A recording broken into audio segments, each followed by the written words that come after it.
no one liked me, even my own friends. It seemed like were just like pretending to be my friends to fucking get more ammo to make fun of me. I just got called like gay a lot. And man, that is what they went for. Like every variation of that. So you know when you're happy and when you're not happy. And if you're ever in a situation where you're not happy, do every single possible thing you can do to reach the state of happiness, no matter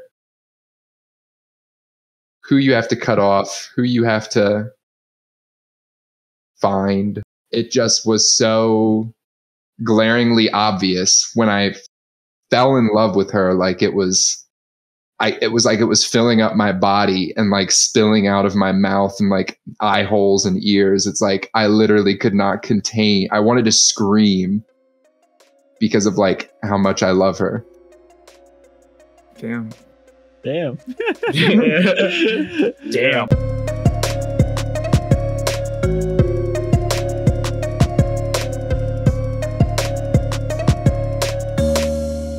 Welcome back, ladies and gentlemen, to another episode of Real Sensitive Guy Hours. No more Cove, but we out here. I'm here with the host of the most. To start off, to my bottom, Oliver. What's good? What's good? Bottom right, Willie. Hello. Yes, sir. Yes, sir. And the honorable guest of the hour, the main man's, the other half of 326 and 1/4 of Real Sensitive Guy Hours, Savvy Travy. What's good? Round of applause, boys. He's putting himself through this bullshit. Good shit. Good shit. So we have been doing the interview series of each of the hosts, and we've gotten around to Travis. I gotta ask Travis, how you feeling about this whole thing? I'm like a little nervous. I don't know where you guys are gonna go with it. It's all very secretive. Yeah. We've made sure that all of the questions were hidden, and we've definitely got some bangers in here for you. Yeah. So who wants to start off? I think Oliver was one of the first ones to put stuff in the chat, so I think Oliver can lead it off. Can we start off with the origin story for each of us really quickly? So Travis, how did you come about into our lives? Well, first I met Brandon. That was the random roommate calculator. It just figured we'd be a good match, and goddamn was it right. We walked in with our big computers. I mean, you've probably heard this story on the podcast at least twice. At least twice. Walked in with our giant rigs. Did we just become best friends? And then shortly after that was Oliver. He was late for college, but it was all right because it made him even more popular. He was already he was like Sasuke basically when he came in. He was like the mysterious, quiet kid. So we immediately befriended him. That was Danny Phantom. And then Will, probably the literal only person I could say I actually like enough to hang around with and be good friends with from their fraternity. There you go. That's a good title. Let's go. I'm picky. Hey, very picky. Hey, I like that kind of shit though. But I met you at Brandon's house, right? That became my house. Yes. And we hit it off. I was like, I need to see more of that kid. Was it the night that we ordered pizzas? Was the first night? Probably. Or was it just a regular session where we were just playing video games? I think we probably ordered pizza and played Smash. But do you know what I mean when I say we ordered pizzas? Yeah. I think that was the second time we hung out. Was that the second time where we got the buffalo chicken pizza? You guys may have. Yes, I had met you at least once or twice before that. You guys probably dusted that night. I reckon. Okay, Oliver. Well, this is code for us doing drugs. Whoa! Shut up. Cut that. What's the time, Sam? Okay, cool. So another origin story type question. What could you paint a picture for us of what your childhood was like? Honestly, it was just like the most picturesque picket fence middle class life you could have asked for. No. I mean, I had rough patches in my life. Like in school, there was like a short time, in the grand scheme of things, a short time where I was like kind of like one of the bullied kids, right? Right. Usually in high school, I was one of the kids who was like in the middle. Like in high school, I was one of the kids who was in the middle, not popular, not super unpopular. So I wasn't like bullied or anything. Were you? There was one kid, but that's like a whole different story. But when I was in like 6th grade, I was like one of the badly bullied kids, and I was like a really rough year of my life. Badly but bullied? Other than that, I was pretty like happy. Hello? Yeah, we hear you. What do you mean badly bullied? Just like constantly fucking berated by people, and it seemed like no one liked me, even my own friends. It seemed like we're just like pretending to be my friends to fucking get more ammo to make fun of me. sounds like middle school. Interesting. So how did you know that these people weren't actually your friends? I mean, I wasn't like one of the fucking oblivious kids. Like, I could tell when somebody was fucking, I was the butt of the joke, which was a lot. Yeah. I wasn't an idiot. That's just the bottom line. But like, there was also nothing I could do about it, because I also was an idiot, because I continued to do things that would get me bullied. Mainly? Yeah. I just got called like gay a lot. Why is it always us? Seriously, that was like the go-to bully back then, man. That was the go-to bully, and man, that is what they went for. Like every variation of that. But and why were all of us like made fun of for being like called gay or something like that?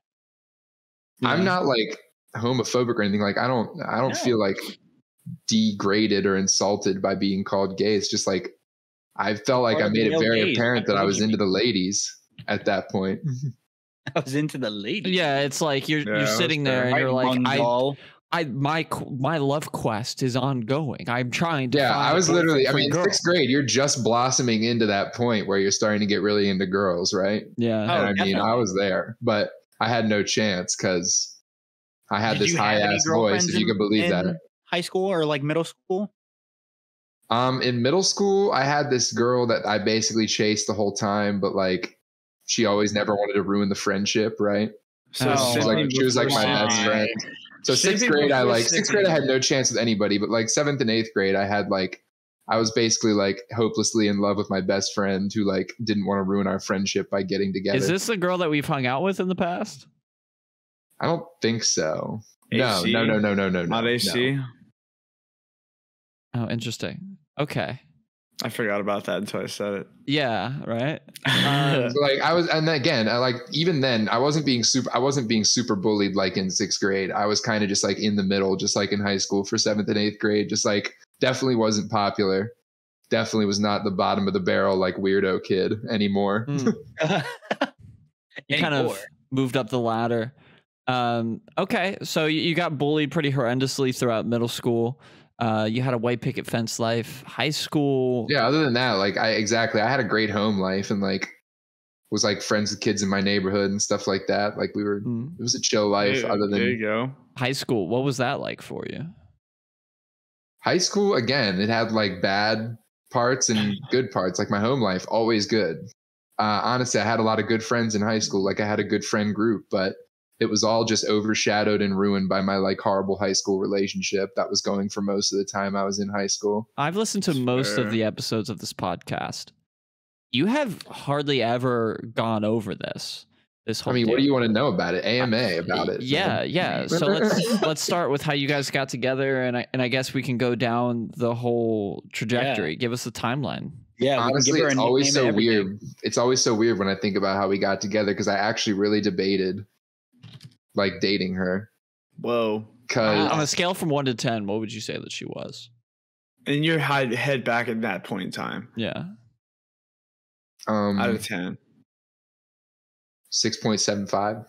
Okay. All right. What did you like about that? That age is not bad. So, and it wasn't like, okay, it was a little tiny bit because of that. But anyway, it was not all because of that. I was just like, she was the first person that was super interested in me, because I was a new kid at this new high school sophomore year. I had gone to a different high school freshman year. Yeah. So like she was the first girl who had shown like actual interest in me that I like recognized. Fair. Like, oh my God, I think this girl's actually into me. She was the first one. And I'm like, do I want to go with like the first option here? Do I want to go with the first bite and reel it in when I could catch a bigger fish? Whoa. because I didn't even know like the popularity hierarchy of this school either. Not that I care about status either. I'm just saying I didn't know anything. This was freshman year. I feel like I was going in a little blind, and I decided I'm just going to go for it because we had like a really romantic night at the skating rink, and I just like felt it really hard that night. So I went for it, and it turned into this like 2.5 year awful debacle. Oh, well, what did you like about her in the very beginning? Yeah. I mean, she seemed really nice in the beginning. She was like your typical cupcake like sweet country girl for like a solid almost year, probably. Mm-hmm. I'd say probably 6 months if I'm being realistic. And then things started starting to get bad and got progressively worse from there. So what turned? I don't know. She was just like super controlling and super emotionally abusive, man. So what would she say to you that would just belittled me a lot. Just like put me down to make sure that I would stay with her, like telling me like I'd never be able to find anyone else or anyone better than her. Damn. Would she say it like jokingly at the beginning, but then she would like progressively say it like it was more like she would like be randomly just really bitchy and start fights like sometimes and then often and then pretty much every day it became. So what other things would she say to start fights or belittle you? Every single thing. Like she had like super, super bad attachment issues too. So like she got super mad about me doing like totally normal shit, like getting a job because I couldn't like come straight to her house from school every single day anymore. Oh, or like I wanted to do something like in high school besides coming to her house after school every single day. So I decided to get on the tennis team, and oh my God, well, that took up way too much of my time. We fought like every single night about that. Oh my goodness. Like it was just made my life a living hell. Like overall, it was just like horrible. Like I said, it overshadowed everything. Even the fun times I had and the great friends I had, it's just completely overshadowed by like me having to walk on eggshells to prevent her next blow up. Yeah. Damn. Yeah. So what was people in this room can relate. Yeah. We'll get to that next week. What was true breaking point then? Well, the funniest part is I don't think I'm like, I was such a punching bag back then, and I was like so used to it, like so deep in the relationship at that point. I don't think I ever would have had a breaking point. She actually ended up dumping me because I was late to her graduation party because I couldn't get off work at the time because it was super busy, and I ended up staying and helping them. And then I was late for her graduation party after our senior year.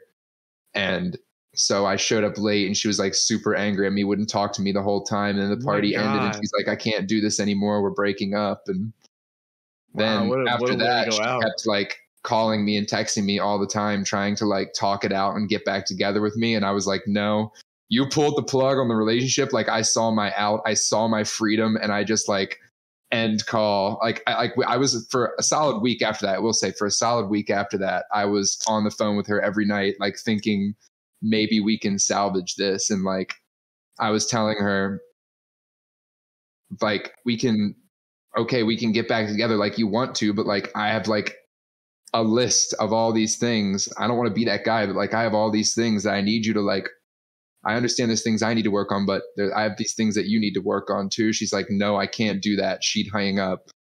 And then I'm like, whatever. And she like tries to call me back like 20 minutes later. And eventually I just started end call, ignore text, blocked.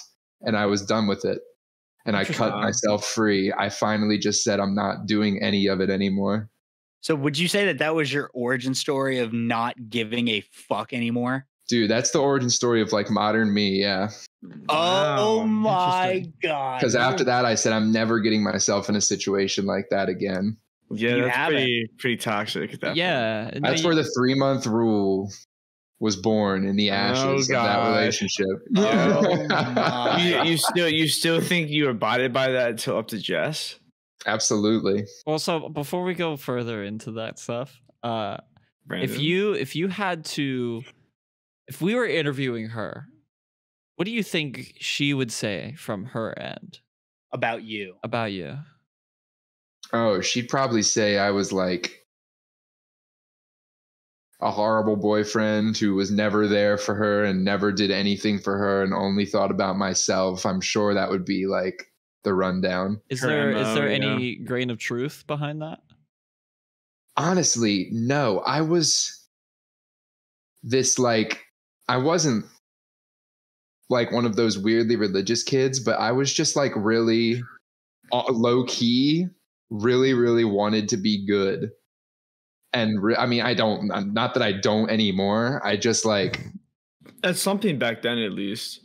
Back then, I like wanted to be a saint, man. I didn't want to smoke, drink. I didn't even like cussing. I kept like, I would have like battles in my head all the time. This is being the product of a Catholic school and being raised Catholic and like going to church every Sunday school youth group. Like I did it all, man. And I would constantly be like having battles in my head. Like, dude, this is so bad. You need to stop cussing. Like I was that good of a kid, but I was like so low key about it because I wanted to fit in at school. I didn't act like some weird Bible thumper. Like I wasn't. I just really wanted to be morally. What I saw was morally good through the Catholic Church, right? So I maybe my vision is clouded. Maybe my memory is spotty from back then, but like I never did anything but try to please her. And it was never enough. There you go. Yeah, the origins of not give a fuck Travis. When did you learn as a child? Actually, this is interesting. I knew you were going with this. Was your Catholic faith and your desire to do good the reason why you jerk off with no hands? Was that some sort of loop? Oh my shit! Was that some sort of like loop? No, it wasn't. I didn't care about that. Like I didn't care about. I wouldn't have seen it like in my moral head. I wouldn't have seen like taking a loophole as even okay. Like in my head, I would be like, "No, Travis, you still sinned." Like it wasn't even about that. I literally cannot explain it. I don't think you guys masturbating with your hands is disgusting. I just like cannot get hard to the thought of myself touching myself. Oh, that's a good way to put it. Wow. Okay. So I found a way to not use my own hands and have to touch myself like that. How did you discover you had this power of like being able to like come like Buddha is under the tree? I shit you not, it just happened one time. Like elaborate. I was just sitting there and I was just watching a pornographic video, and I just was like really deeply concentrating on it and getting really turned on to it. And then all of a sudden, ba-boom, no hands. Splash. Ba-boom, no hands. Little side comment real quick. When I was visiting my family this past week and my brother knew someone that could do the same thing, masturbate with not using his hands. It's real. Yeah. It's real. I got to tell you, that's going in the intro. Okay, cool. So Oliver's got a few good questions. So now we're post childhood. I don't know if I should rip the Band-Aid off these. You guys can keep going unless you want me to go. You're going into college. Let's talk about your whole mindset going into it. You just got out of a relationship. I had gotten out of the relationship. It was right at the beginning of summer that we broke up. It was like June 20th or something like that, like pretty much beginning of summer. The rest of that summer, I was totally like new Travis. I did me. I did whatever I wanted. I hung out with my boys every day. We went to Virginia Beach. I like talked to every single girl that I saw. Like I was just going so hard into my new self. And I was like so ready to go to college. But obviously also like on top of that, so fucking nervous because it was a new school again, like a new living on your own. Like that really, I thought a lot about that and was like really nervous about that for some reason, like living completely on my own. And like, I'm like, what if there's a bunch of stuff that my parents were just doing that I'm not going to like know about, and my life's gonna like completely fall apart immediately, like the completely irrational shit you worry about. Yeah. So Travis, do you think going into college or just in general, like from high school to college, do you think you had like a hard time fitting in? Is that why potentially you didn't have as many friends as you wanted necessarily? What, a hard time fitting in high school? And well, I was just like leading into college. Did you think that you were gonna have a hard time fitting in with people because it was a new experience, all on your own? Like, I never had a hard time fitting in. I never had a hard time finding my people at any of my new schools I went to. I find the people I like and I hang out with them. I never had, that's what I said before. I never like was upset. I never cared about status or anything. I was that person who was like anti the popular kids because I knew they were all fucking dickheads anyway. But the only reason I don't know. Like I had a bunch of friends in high school and I had good friends in high school, but I would have like hung out with them more and had probably even more friends if my girlfriend wasn't like, she like didn't want me to have friends, especially female friends. You know, the type. You're just controlling. So I knew in college I was completely uninhibited by any of that, dude. I felt like chains had literally been taken off my wrists, and I was like finally able to be myself. So I had no fear at all that I was going to make friends. Okay. And especially after I met Brandon, I knew I had somebody who was like-minded, and we were like tackling it together, and we talked to everybody. Yeah, man, we went hard. So we go to college, and there were a couple of girls start off with. I honestly, the phases of Travis' life is honestly based off of the girl that he likes in that moment. And see, I was, and you're probably going to like ask a question that's going to lead into this anyway. So I'm going to just talk about it. There was definitely like, I was trying to be new Travis, but as soon as I got into a relationship that I perceived might become serious or be serious, even though it wasn't even that serious, I like reverted back to this like needy guy who needed to be with somebody and would like beg a girl who did not want to be with him to be with him just so he would have someone to be with. Right, but isn't that like breaking your own rule of not like giving a fuck? So like, exactly, why? Exactly, which is what I quickly realized. I mean, not quickly, but sometime after that situation, realized like that wasn't even.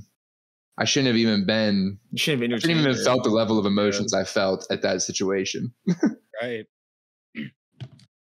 Okay. Interesting that you brought that up because that's not what I was going to go for at all. Would have been a later point. Yeah. What? We were talking girls at the start of college, so I figured I'd just like open it up. Yeah. Was that something that you were kind of like off the top of topics trying to figure out? Like, was that something that you were worried about, just being super needy? Was that something that you saw was a negative thing? Like, that's not something I didn't see that I was doing it at the time, but a while after the situation, I realized how like being overwhelmingly into it way too quickly definitely scared her off.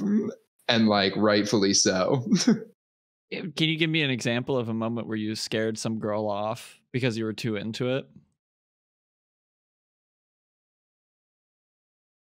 Just like basically with the first couple of girls that showed like any sign of seriousness, I would like maybe haha. Oh, absolutely. If not, like I was trying to really play that one cool. And it was definitely more subtle, but I just like text them all the time, you know, RTMs, regrettable text messages. Like every single time I'm drunk, I want to like write poems, like text poems to these girls.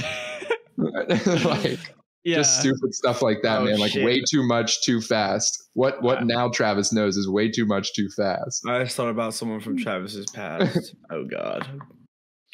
So I'm really glad because to be honest, I didn't have a ton of questions prepared because I knew that they would come and flooding in.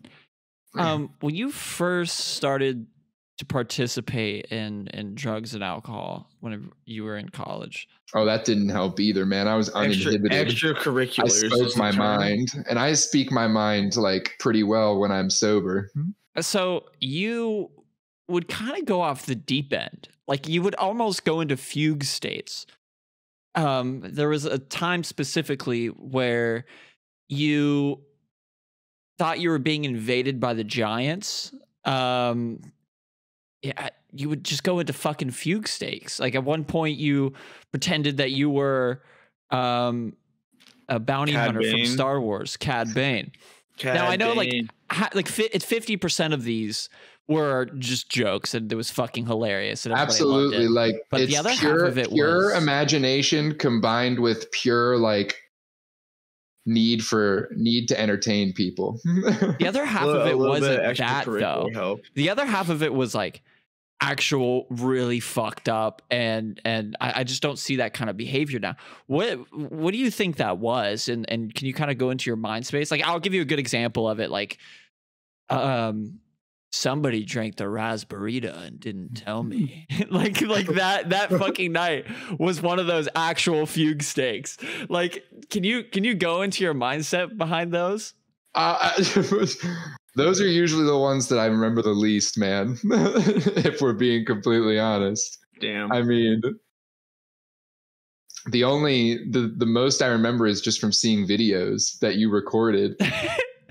And I think, I don't know, just not being used to that at all. Like I went really 0 to 100. I had never, the 2 times I drank alcohol in high school, I had like 2 mixed drinks each time that each had like half a shot. Like I didn't drink anything really. I wouldn't even say I drank alcohol because I never actually got drunk. I got maybe the smallest buzz. So I really went 0 to 100 in college, and we wanted to try everything. I mean, we had Everclear, we had everything. And sometimes I just got some type of way. I don't know. I don't know what kind of drunk you'd even call that. I was just like weird drunk. It's fugue state, man. It wasn't weird because it was funny to everybody. And, you know, Amanda would have an aneurysm every 2 seconds. I think it totally fed off that too. Like I don't know. The attention made whatever weird monster I was turning into stronger. Yeah. Yeah. Maybe true. Interesting. Your like first day of school, you gave a girl a flower. In my head, that was a perfect example of the overly romantic shit that creeps the girls out for sure. Did you feel like that you just didn't have a good sense of how to handle girls at all, since you were like out of a 2.5-year relationship? Because that's what my conclusion was of that. No, it was more like that had in the past worked on the right girls. Okay, yeah, I can. And see she that. wasn't the right one, and she also had a boyfriend. Did she have a boyfriend at the time?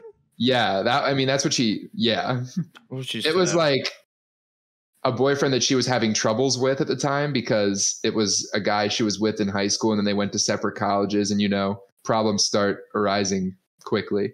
Oh yeah. So she was having like problems with him at the time, but so it was probably more of an excuse than anything. Because yeah, just not the type of girl to do the flower trick on. But like for instance, Oliver mentioned earlier, like haha, that could have worked on.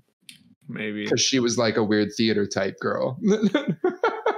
I remember that story well. I just didn't have a sense of what move to use on what girl at that point. Okay. I was involved with the flower girl. Like I had always had game. I just got snared into this controlling ass relationship. I had game with like my kind of women at the time. Yeah. Yeah. What would you say is your kind of women? Women. Definitely like nerdy theater type girls. Like I just said. Yeah, that's my type. That's my type. That's my type. That's fair. And then that branches into like a couple like obvious subcategories that are like close to that. So like I was into like scene girls and stuff like that. God damn it. So kind of a not entirely backwards, but art hose. Travis, as being I have never experienced this. Maybe other people have, but did you ever experience like any type of like quote unquote pressure or anything, being the oldest and having to like set the right example for your sister or your parents by doing your own thing and like leading the way per se? I was always the older. I was like the picture perfect older kid the picture perfect oldest child. Like even my sister and I followed the like perfect older brother and younger sister like stereotypes. Like I was a perfect high achieving, never broke a rule older brother. There wasn't like a situation where like someone did something wrong and you instantly got blamed. Dog, I got grounded once in my life because I said I was going to be home at 5 o'clock from my friend up the street's house, and I was home at 6:30. That's the only time I ever got grounded. What? My sister was the troublemaker. I never literally did anything wrong. What? I got grounded all the time. I was a fucking goody. So hard. What happened? What do you mean, man? I went from goody to I'm just good now, man. Travis is still the same kid at heart. I live with my own moral code, but I'm still like the kind of guy that would like, pull somebody out of a car wreck if I saw a car wreck in front of me. Was there ever a time in college where you felt like your empire was crumbling? Can you elaborate what that question means? I think he knows. No. What I'm saying. I don't know. When you guys were joining the frat, maybe. Really? It seemed like everything was falling apart. There was so much tension between everybody, and I had tension between nobody. Like I was trying to be like Switzerland on this shit and trying to keep everybody like civilized with each other, and it seemed like everything was falling apart. It's fair. It's a good statement. Go ahead. That all ended up working out. I mean, the real ones always stick together, as you can see here today. Sorry, sir. What girlfriend in college broke your heart? Ooh. Haha, broke it so hard, man. Talk to me about it. I was like on cloud 9 that summer. I had like such a shitty job. I was like a lawn mowing maintenance guy for a summer camp, and it was like just shit hours and really long days and really boring. And I just like was still on top of the world because I was just so happy. And then she like started being more and more distant, and I'm like, oh my God. I'm like, what's happening? I know what is coming, but I don't want to like accept it yet. And then she's like, I'm going to go back to my ex. I have to see how it's going to play out. And I'm like, oh, what did I do? What have I done? Where did I go wrong? What could I have done different? All the usual stuff. Yeah. At one point, yeah, you're definitely into her. Like, I don't know if you had sex or if you almost did, but you didn't know where she began and you ended during that moment. Did, and it was, yeah. But then I rebounded into a girl who was like totally wrong for me too. Oh, who was that? That was Liz, who we mentioned earlier. Oh, why was that bad? I just didn't. I mean, she was like I said, she's totally wrong for me. I mean, we were not compatible at all, really. How so? Like she was a good person, and she's like a good girl. I don't have anything like against her. I just think we thought about things differently, thought about the world differently. A lot of our ideals clashed. What does that mean? Some anxiety up in there too. I was just really outgoing, extroverted. She was like insanely introverted, and I want somebody who's out there socializing with me, at least on a basic level. I mean, yes, you're not wrong. Yeah. So like, were there any particular moments that made you cringe, or? It was just cringy how like, I'm sorry. I know like anxiety and shit is real. I'm not trying to say it's not real or anything. Mm-hmm. And I don't want to like discredit anyone's disability or anything like that. But I definitely know in my heart of hearts that she was using it as an excuse sometimes to just get me to do shit for her. When go run errands for her and shit. And she would say that she was too anxious. It fucking irked me, man. Yeah. Like go to like Sheetz or Walmart or something. Yeah, exactly. Just menial shit that you could have done in 5 seconds. That's fucking annoying. And like, I know that it wasn't like that. Yeah. Because I don't know. Like if I said, I don't want to discredit anybody. It was just obvious. But like if you saw it, it would be obvious. The better move there is just to ask you to come along. Yeah. At that point. Yes, no, yeah, I don't know. It's true. I don't know. She just irked me, man. You know how some I don't know why she you? went with that route. Like if you're anxious, just ask someone to go with you. Like tell them, yeah, that like you're too anxious to go, but be like, yo, like I'm like feeling a little bit like too anxious right now. Can you? And then it was super weird because the day that I was going to break up with her, she broke up with me, and no one would ever believe you if you said that, right? Everybody always says like, oh yeah, I was about to break up with her, but I really was about to break up with her, and then she broke up with me. I don't know why. Did you tell Brandyn and Oliver why? It's like that day? I wonder what annoyed her about me. I don't think she liked how like bombastic I was. Yeah, I think that was it too. Bombastic. Yeah, I remember that day pretty well. I don't remember much, but when I do, it's fucking very vivid. And I remember pulling up to the beach, and I was with you. It was you, me, and Robin pulling up after they'd already been there. Tessa went to come and fetch us, and she was like, "Yeah, her and Travis and Liz broke up," and we're like, "What the fuck?" So we go. Yeah, she just pulled up at the beach with her friend randomly. Don't even know how she knew I was there. And just broke up with me and then drove away. Yeah. So we came back, and you were upset. And that evening we had a party, or I think it was the next day or something like that. Kind of ruined the mood.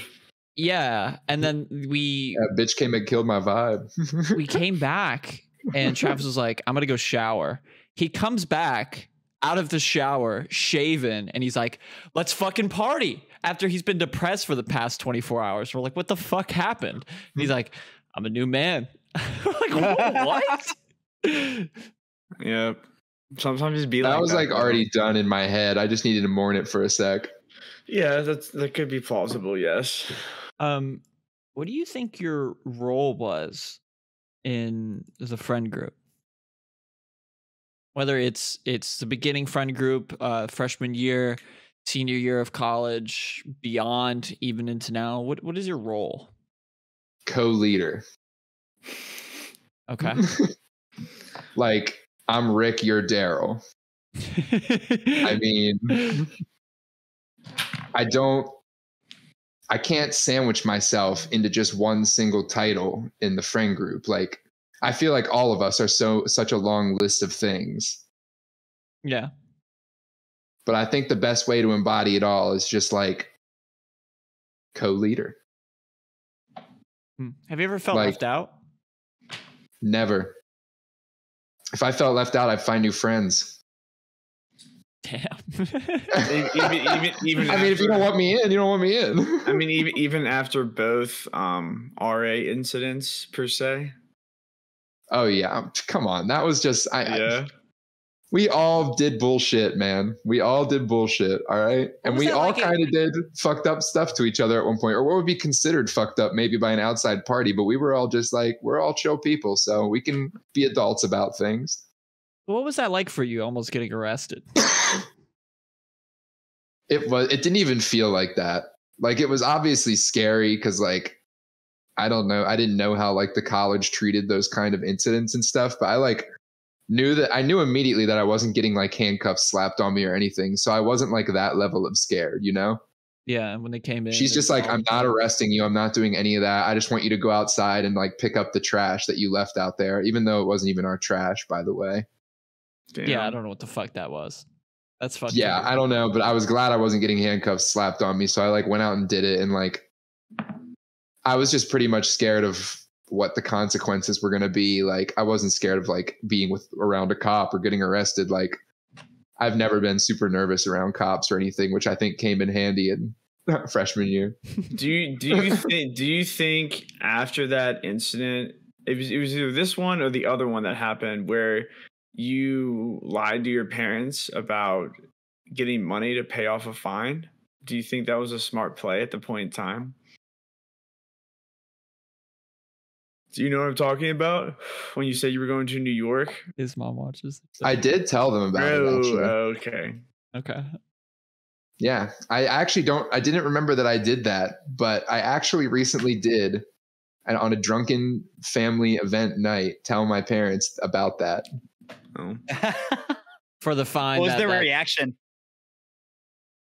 They were like, "Oh my God, that's crazy, but I'm glad you handled it." Basically, like, it was like, I thought they were going to make it a way bigger deal than it was. I thought I'd still be getting roasted about it today, but I don't know. Maybe they forgot to. They were pretty drunk too. That's fair. What do you feel like your role is in the podcast? I feel like you, as far from a technical perspective, you have a lesser role in the production of everything. You kind of go through and find clips and stuff, and that's well and dandy. And you do the title and description. So you're not necessarily doing any content creation though. But all in all, besides the content I'm creating on the show as myself. Yep. I mean, there's that. I was going besides that stuff. So within that realm, and then the other side of things, like being an actual host of the pod, what do you think your role is? That's another one where I'm like, I think the four of us, honestly, especially lately, since we've done this podcast revival thing, I think the four of us, even on screen, have been contributing about the same amount to the podcast lately. Like, everybody's really getting involved. I just see myself as the person who Oliver says more shit, Yeah. Yeah, I feel 25 words an episode. I definitely always have an add-on to every topic, right? Which can be a good thing just to fill time. And I really like to give my viewpoints on things. I also like to move the topic along. I like to transition topics when a transition is needed. Nothing pisses me off more than when we're sitting there with dead air and we're like, what should we talk about? I never want us to say, what should we talk about on the show again? Yeah, I'm going to punch my camera the next time somebody I just want to come up with something right there. So Travis, out of the women that you have dated in your past, what do you think you have learned the most from either a heartbreak or a good experience or something that has made you a better person in today? I mean, it's got to be the high school relationship, right? That is what birthed me into what ultimately became the man I am today. And then there were the two early girls on in college where I needed to learn a little more lessons beyond the big lessons I had learned. I learned most of what I don't want from that long relationship. Definitely most of what I don't want. Things that if that situation ever happens again, I'm done with that relationship, right? Okay, that's fair. And then the next couple people taught me, don't throw all your chips down on the table right away, even if you want to. Just play it cool, right? Yeah. And once I got the hang of that, I became a real ladies' man in college too, I'd say. There was always at least a lady I was chasing, even if she wasn't reciprocating. I mean, yeah. So I guess one question I want to ask, and I don't want to. Fuck it. We'll go with it. If you could, can you give our audience an example of one thing that you've learned from each of the boys in your lifetime? Oh, interesting question. I learned from Oliver. I learned from Oliver how to tell it like it is and not give a fuck when it comes to a relationship or when you're, having a go with someone new, trying to build a relationship. He taught me how to literally just stick to your own beliefs and not give a fuck. Let's go. Brandon taught me, honestly. Both ways, bro. Both ways. Brandon taught me everything. Every thought that I couldn't finish, he had an answer for, and vice versa, I hope. Mm-hmm. He completed what I was. I was hoping you'd Yin to my yang. He completed me. I'm gonna do a half part. You better complete that other half, bitch. And Will, honestly, Will taught me Will taught me how to be vulnerable with my friends. Like get past the surface level, just like drinking and smoking together and partying and like really be able to let you guys see even the bad parts of myself because I know you'll accept me for it. Yeah, It's fair. of course, brother. Yeah. You always have to be vulnerable. Hell yeah. Especially when okay you're to around be people that vulnerable. care. Yeah, exactly. You just gotta be around those people. Austin wanted to know how big is your PP? I like to put it in around 6.75. Is this hard? Like, or is this soft? Yeah, this is hard. This is like solid good wood right here. Okay. Right around there. This is good lumber. Good lumber right here. Good lumber. Fuck yeah, dude. Yeah. I've got a question for you. This is more into you as a person, and I hope you don't take this the wrong way because it's not out of malice. It's I don't more take anything the wrong way. Man. Out of curiosity. Hit me. A lot of people that I talk to have this idea that you don't give a fuck, and you're very complacent is kind of the wrong word, but you're satisfied with your life in it, and there's not a lot of ambition for something that's grandiose. Is that something that was, number one, kind of planned and in your head is just like cool, or is that just how like you've always been? You've never been this super ambitious person. You're just kind of like okay with whatever. That's how I've always felt. I want to be comfortable. I want to be able to buy the things I want to buy, which I'm not the kind of guy that likes lavish, expensive things. So where I'm at right now, I mean, I'd like to go a little higher in life. I'd like to, I'm obviously going to leverage, like stay in this career and get raises, hopefully, or leverage this into another career later on that makes me more money, or possibly starting my own business. But like, I'm not trying to shoot to be the next Elon Musk or anything. I'm trying to shoot to like live very comfortably and have a good life for myself and hopefully my family. And that's I have ambition. I just have like a reasonable cap to my ambition. If something more happens, great, I'll go for it. Like if somebody offered me a $500,000 a year job tomorrow, I'd obviously take it. But would you be okay with the responsibility that brings, or is it, because in my head that would impede on that life that you live for? I'd do whatever. I'd try it out at least. If I didn't like it, I'd stop doing it. That's the thing. I'm not in this world to be, like I said, I'm not in this world to be the next Elon Musk. I just want to like be happy. And in the moment I'm not happy, I'll do something different. That's just how I look at it. It's fair. Brandon's really pondering this, huh? Yeah. It really, this is going to sound like so fucking cliche and stupid stoners bullshit. Like, but when I tripped, it really, when I like walked outside and looked into space and started saying that shit about how like we're all just the tiniest little dust speck of the universe, like even tinier than a dust speck. And we're all just like basically the universe experiencing consciousness. And we play this little part, and really our like 100-ish years on Earth is like so insignificant in the whole grand scheme. Not saying I'm like, don't care about my life or anything, but I'm just like, I'm here to do me. I'm here to be happy. And right now I'm happy. So fuck it. Cool. What do I need to do? I don't need to do anything because I'm me, and other people may think they need to do things, but I think I'm doing everything right now. Okay. I don't know. So this is like a fat. Should I wait if anyone has a current question? That's I just kind of have a statement, and this is not about Travis. I don't.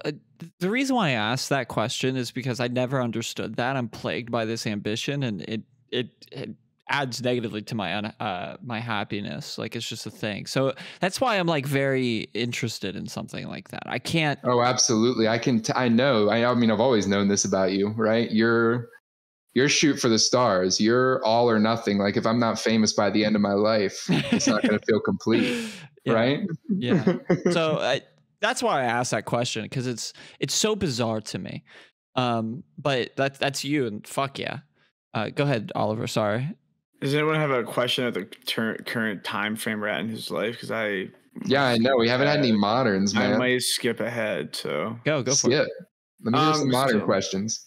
All right. So since you have been with your current girlfriend for I guess you guys been together for a while now. I forget how 3.5 years. 3.5. Yeah, just 3.5. about. Yeah. Actually, no, coming way up on 3.5. Okay, yeah, a little over 3.5 now. So you guys knew each other in high school. When you guys like officially like started like dating after you guys were in college and stuff, what was the point in time you knew she was the one? Like what clicked in your mind, or what was the thing that happened, or when did you just figure it out and know?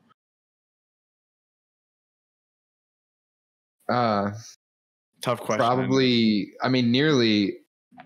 I had this little inkling, right? If you want to know when I had the smallest little inkling, almost immediately.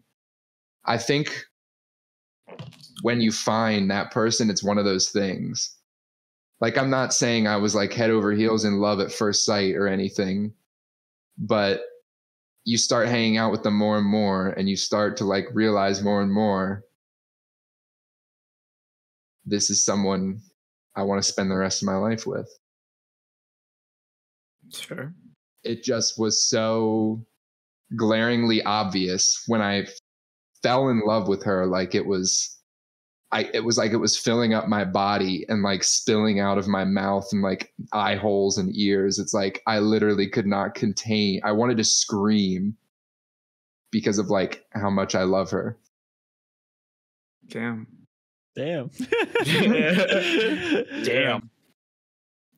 Travis, who would you say is your role model in your life? It could be someone you look up to, one of your family members, anyone, and why? My dad. 100% my dad. I mean, he has his flaws, as everyone does. And he had his times in his life where he like struggled. But getting past all that and getting where he is now has like made him even more of my role model. And now he's like, now that I'm an adult, it's like he's teaching me so much.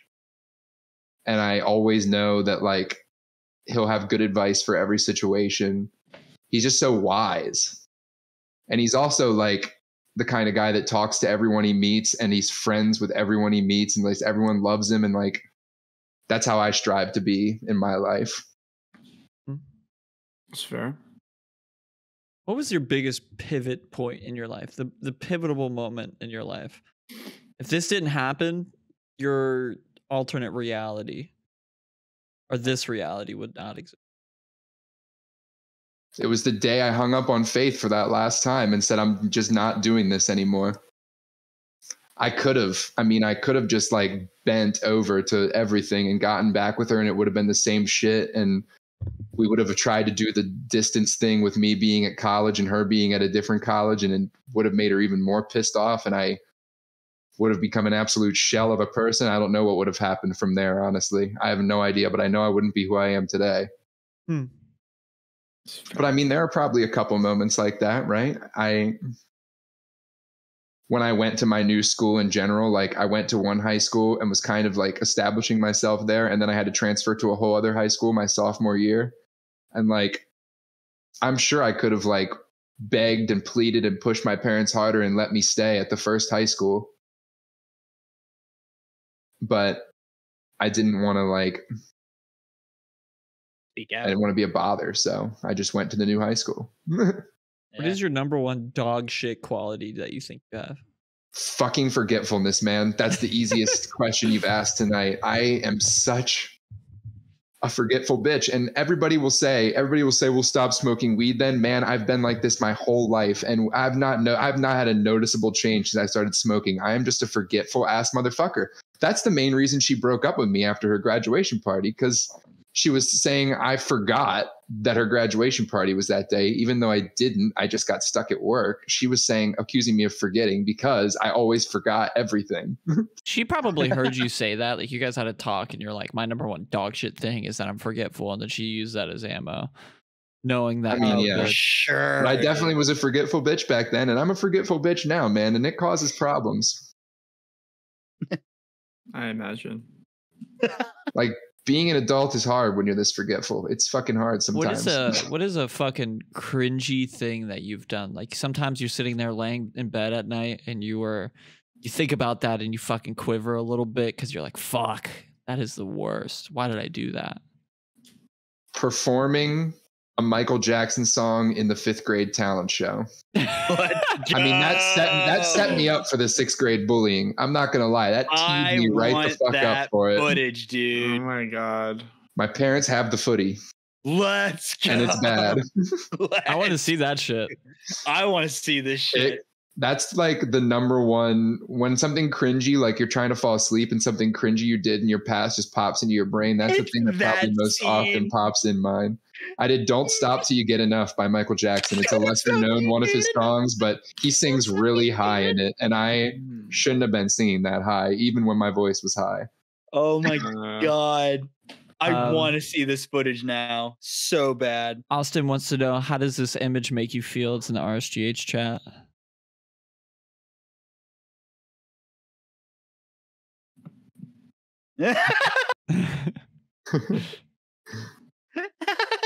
How does that image make me feel? Yeah.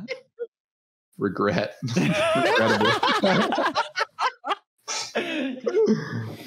What was the cringiest moment that you've had with girls? Who goes there? That wasn't even that bad. That ended up being pretty funny, like right off the bat, to be honest, between everybody in that situation. Like, it wasn't that bad. Man, I got to think about that one because I don't know that immediately off my head, top of my head. I hate. Could be armpit hair, you know? Oh, that was cringed out for you. Honestly, just like all the times I ended up apologizing to the horrible girl in high school for things that she did. Like, you know how those bad relationships, really fucking hate they always have a way to flip the script on you and you come to them with a problem and they can flip the script, and at the end you end up apologizing for something that you didn't even do. It's called gaslighting. That's cringy, man. That's cringy that I ever put up with that shit. That's cringy that I ever apologized for something that wasn't even my problem. If you had any piece of advice for a youngin that might be watching this, he's fucking 13, 14. Turn the fucking podcast off, you bitch. But if you had to give advice to somebody that was a lot younger than you, what is one thing that you would say to them? If you get like a serious girlfriend, don't hang everything on you guys are going to be married and together until you're in rocking chairs, 80 years old. That happens, but it's definitely not every time. It's not even half the time. So just like live for the now with your relationships. Don't get ahead of yourself. And that has multiple meanings. Yeah, facts. If you had to give, other than that piece of advice, for the past version of Travis, a letter to previous version of you, what would you say to him? I just say, like, you've been a really happy person your whole life.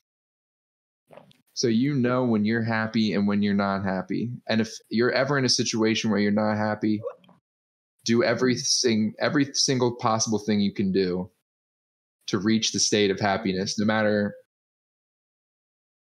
who you have to cut off, who you have to find, who you have to reconnect with. I reckon so. Just fucking Pennsylvania motto, man. Pursue your happiness. Kid Cudi. Let's go. Yeah. And my last question, what was the number one question you're fearful of us asking you about? I didn't really have a specific question I was fearful of. I was just fearful about like the psychological relationship shit you would ask me about the bad relationship, because I had realized that I hadn't really talked about it that much. Like I had mentioned it many times, but never actually gone into any super detail on it. I realized that, and I'm like, man, what kind of insanely deep shit are they going to come up with regarding that? Yeah. I feel like we as hosts know a lot of that stuff, and even if like you didn't go into it, I kind of understood where you were coming from in these Plus, things. we had many drunken nights where we real sensitive guy hours without a camera and talked about a lot of this stuff. Oh yeah. Oh man. yeah, definitely. That's true. But I feel like this gave the audience a good idea of who you are as a person, and kind of went into the mind of Travis. Yeah. Just a happy-go-lucky guy who is very content with what he's doing and Just cruising through life, petting the cat. petting the cat, baby. Petting the cat. You ever plan on stop smoking weed? I mean, yeah. I definitely plan on slowing down at some point. That was a yes and a no. I think there's going to be a point, like, there's points where you have to stop, right? Like, if I have like a newborn baby, I'm not going to be smoking. Yeah. Because you got to be up like every 2 hours taking care of the baby. Yeah. But then the baby becomes like 4 years old and starts going to school and stuff. Like maybe I start smoking again once in a while, like not around the kid. Yeah. Taking 14 G's while they're in school. You boys got anything else for him? No. That's all I got. That's all I had. Yeah. Eagle! Caw! All right, boys. Travis, I appreciate you going into your shits. Anytime. You know, if I feel like we can always do a check-in with you later and see how things are going. Into the mind of Travis, everybody. I hope you enjoyed the fucking episode. Shout Next out. week's the one we've all been waiting for. Dude. Next week, everybody. Or the next episode, everybody, we are going to be diving into the narcissistic god complex mind of your main host, Brandyn Payne. No, I'm not that fucking. I'm pretty simple when it comes down to it. It's gonna be a good episode, though, folks. I'm interested to see what you guys have to say. All right, appreciate you guys listening. It's been your boy Brandyn. I'm Oliver. I'm Travis. And you listen to Real Sensitive Guy Hours, episode 95, Inside the Mind of Travis Stocksdale. Peace.